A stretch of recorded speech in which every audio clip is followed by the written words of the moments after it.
क्या इस कार्यालय में सिक्योरिटी गार्ड की नौकरी करने के लिए किस तरीके से मजाक उड़ाया जाता है देश के युवाओं का। मैं किसी काम को छोटा नहीं मानता। Dignity of work, dignity of labour होना चाहिए, मैं मानता हूँ। और आज जब भारतीय जनता पार्टी के एक बड़े नेता का बयान आता है कि अगर मुझे ज़रूरत पड़ेगी तो मैं अपने कार्यालय में सिक्योरिटी गार्ड के लिए सबसे पहले अग्निवीर को चुनूंगा, क्या मजाक कर रहे हैं आप। कहीं ना कहीं युवाओं की भावनाओं के साथ खिलवाड़ किया जा रहा है। जो पिछले 2 साल 3 साल का बैकलॉग है, जो आपने बहुत कन्वीनियंटली आपने कोरोना के ऊपर डालकर आपने उसको टालने का काम किया। 10 राज्यों में चुनाव करा लिए, पर एक आपने ये नहीं करवाया। रिटर्न जो पास कर गए हैं, मेडिकल फिजिकल जो कर गए हैं, तो एकदम से आप एक रात अनाउंसमेंट करते हैं कि जो भर्ती निकलेगी वो सिर्फ 4 साल के लिए निकलेगी। भाई मुझे नहीं पता कि मुख्यमंत्री जी की पार्टी किसका समर्थन करेगी नहीं करेगी। द्रौपदी मुर्मू जी का नाम ऐसे नामों में से ही है, एक काबिलियत रखने वाली आदिवासी समुदाय से आने वाली महिला। मुझे लगता है उनका समर्थन हर किसी को करना चाहिए। मैं एग्ज़ाम का वो इंतज़ार कर रहे हैं, भर्तियों का वो इंतज़ार कर रहे हैं। क्या एक कार्यालय में सिक्योरिटी गार्ड की नौकरी करने के लिए किस तरीके से मजाक उड़ाया जाता है देश के युवाओं का। मैं किसी काम को छोटा नहीं मानता। Dignity of work, dignity of labour होना चाहिए, मैं मानता हूँ।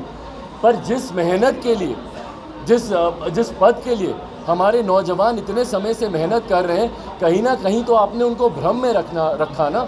और आज जब भारतीय जनता पार्टी के एक बड़े नेता का बयान आता है कि अगर मुझे ज़रूरत पड़ेगी तो मैं अपने कार्यालय में सिक्योरिटी गार्ड के लिए सबसे पहले अग्निवीर को चुनूंगा, क्या मजाक कर रहे हैं आप। ये अग्निवीर 4 साल सेना में नौकरी करके आएगा आपके कार्यालय में नौकरी करने के लिए, या देश के लिए समर्पित होने की भावना रखकर ये सर्वोच्च अपना निछावर करना चाहता है देश के लिए आपके कार्यालय में नौकरी करने के लिए। तो कहीं ना कहीं युवाओं की भावनाओं के साथ खिलवाड़ किया जा रहा है। आप एक तो उनके आक्रोश को समझ नहीं पा रहे कि क्या कारण है। भैया 3 साल से आपने उन्हें भ्रमित करके रखा हुआ है। आपके हर मन से कहा जाता है कि भर्तियां निकलेंगी, एग्ज़ाम्स होगा, और रातों रात आप एक अनाउंसमेंट कर देते कि अब जो एग्ज़ाम होंगे वो सिर्फ 4 साल के लिए आपको लिए जाएंगे, तो बाकी का भविष्य उसका क्या। भाई कम से कम आप बैकलॉग तो क्लियर करते। जो पिछले 2 साल 3 साल का बैकलॉग है, जो आपने बहुत कन्वीनियंटली आपने कोरोना के ऊपर डालकर आपने उसको टालने का काम किया। 10 राज्यों में चुनाव करा लिए, पर एक आपने ये नहीं करवाया। रिटर्न जो पास कर गए हैं, मेडिकल फिजिकल जो कर गए हैं, उसके बाद आप उनको भ्रमित करते रहे कि भैया भर्तियाँ निकालेंगे, और एकदम से आप एक रात अनाउंसमेंट करते हैं कि जो भर्ती निकलेगी वो सिर्फ 4 साल के लिए निकलेगी। और उसके बाद जले पे नमक ये कि अरे उसके बाद तो हम उनको पकौड़े तलने के लिए लगाएंगे, तो उनको बार्बर की जॉब दी जाएगी, तो सिलाई चलाने का काम दिया जाएगा, तो उनको कार्यालय में चपरासी का काम दिया जाएगा, तो सिक्योरिटी का काम दिया जाएगा। क्या मजाक कर रहे हैं आप युवाओं की भावना के साथ। मैंने बार बार कहा है कि उनसे संवाद करें। आज संभवतः केंद्र सरकार का एक प्रतिनिधिमंडल युवाओं से संवाद करेगा, उनकी बातों को सुने और उस पर अमल करें, और जितना पुनर्विचार इस योजना में करने की ज़रूरत है पुनर्विचार करें, और कम से कम ये बैकलॉग पहले क्लियर करें। 3 साल का जो उबाल युवाओं में है, कम से कम पहले उसको प्राथमिकता के आधार पर क्लियर करने का काम है।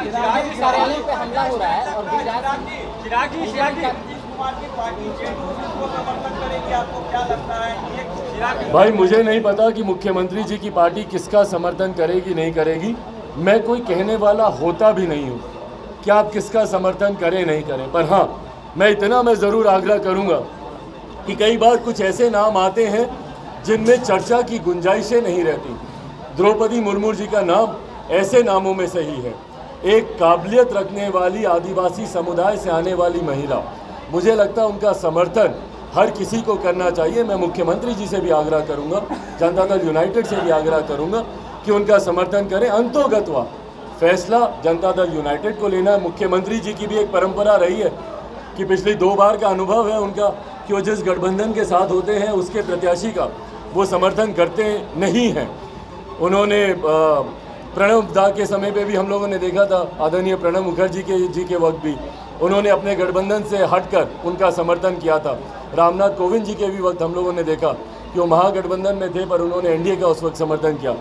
अभी वो क्या फैसला करते हैं नहीं करते हैं ये मुख्यमंत्री जी को तय करना है। पर हाँ, आदरणीय द्रौपदी मुर्मू जी का नाम ऐसा है कि उसमें ज़्यादा चर्चा की गुंजाइश बचती नहीं। कार्यालय पर हमला हो रही है और ये आरोप नीतीश कुमार और जदयू पर लग रही है, बीजेपी के नेता लगा रहे हैं, ये उनके संरक्षण में बीजेपी नेताओं और कार्यालयों पर हमला किया है। भाई जांच का विषय है, पर इतना तो मैं ज़रूर मानूंगा कि लॉ एंड ऑर्डर पूर्णतः भारत के संघीय ढांचे में जो संविधान अधिकार बांटता है उसमें फेडरल स्ट्रक्चर में लॉ एंड ऑर्डर कानून व्यवस्था पूरी तरीके से राज्य सरकार का विषय है, राज्य सरकार के अंतर्गत आती है। तो ऐसे में अगर किसी राज्य में किसी तरीके की हिंसा, किसी तरीके का उपद्रव या किसी तरीके का अपराध या किसी तरीके की असामाजिक घटना या अराजकता का माहौल बनता है तो उसकी जिम्मेदारी उसको रोकने की पूरी तरीके से राज्य सरकार की ही होती है। ऐसे में अगर भारतीय जनता पार्टी के नेताओं या उनके कार्यालयों पर अगर इस तरीके से हमला हो रहा है या जिस तरीके से 3 दिन तक बिहार जलता रहा, भाई कहाँ थी आपकी इंटेलिजेंस रिपोर्ट, आपकी खुफिया एजेंसी, आपका खुफिया तंत्र? एक दिन का शायद आपको जानकारी नहीं मिल पाई, दूसरे दिन फिर आगजनी हुई, तीसरे दिन फिर हुई। तो क्यों राज्य सरकार असमर्थ रही इसकी जानकारी को हासिल करने में इंटेलिजेंस के माध्यम से, और इसको रोक पाने में या इसको नियंत्रित करने में क्यों 3 दिन तक बिहार इस तरीके से जलता रहा? ये प्रश्न तो उठेंगे ही भैया। बयान ये भी है कुमार के खिलाफ, उनके सरकार के खिलाफ बोलते आए हैं, तो एनडीए के में जिस तरह से कल से कहा गया कि एनडीए का पार्ट है, तो क्या लगता है कि नीतीश कुमार और आपके बीच का या बीजेपी के बीच की दूरियां बढ़ जाएंगी? अरे नहीं भैया, बिल्कुल नहीं। एक फैसला लेने से दूरियां मिटती घटती थोड़ी हैं। इस तरीके से तो जातीय जनगणना में जब मैं मुख्यमंत्री जी का समर्थन कर रहा था तो मेरी और उनकी तो दूरियां पूर्णतः समाप्त हो जानी चाहिए थी। ऐसा नहीं होता है। ये बड़े फैसले होते हैं जो आप राष्ट्र हित में लेते हैं और जिसको दलगत राजनीति से उठकर लेने की ज़रूरत है। ये उन्हीं फैसलों में से एक है। एक बयान ये भी है कि आर्मी में जाने के लिए किसी ने न्योता नहीं दिया, अगर आपको आना है तो आइए, नहीं आना तो मत आइए। हाँ बताइए, जिस तरीके से जनरल साहब का ये बयान आया है कि भैया आपको अगर जाना है तो जाइए, किसी ने आपको न्योता नहीं दिया, ये कहीं ना कहीं आप भावनाओं से खिलवाड़ कर रहे हैं। जिस तरीके से ये बयान वीके सिंह जी के द्वारा दिया गया, आप बच्चों की भावनाओं के साथ आप खिलवाड़ कर रहे हैं। उनके आक्रोश को अभी समझने की ज़रूरत है, उनको समझने की ज़रूरत है, उनकी मनोस्थिति को समझने की ज़रूरत है, ना कि इस तरीके की बयानबाजी देकर उनकी भावनाओं को और ज़्यादा अहित करने का प्रयास करें। जी बिल्कुल, मैंने उनसे बातचीत की। बहरहाल वो समय ऐसा नहीं था, राष्ट्रपति को लेकर चर्चा चल रही थी, पार्लियामेंट्री बोर्ड की बैठक से वो बाहर निकले थे। उनसे मैंने आग्रह ज़रूर किया है कि संभवतः अगर वो समय देते हैं तो आने वाले दिनों में अग्निपथ योजना को लेकर लोक जनशक्ति पार्टी रामविलास की क्या राय हैं, क्या क्या सुझाव हैं, उसको लेकर एक प्रतिनिधि मंडल उनसे ज़रूर मिलना चाहेगा। मुझे लगता है आने वाले दिनों में अगर समय मिलता है तो हम लोग ज़रूर मिलेंगे।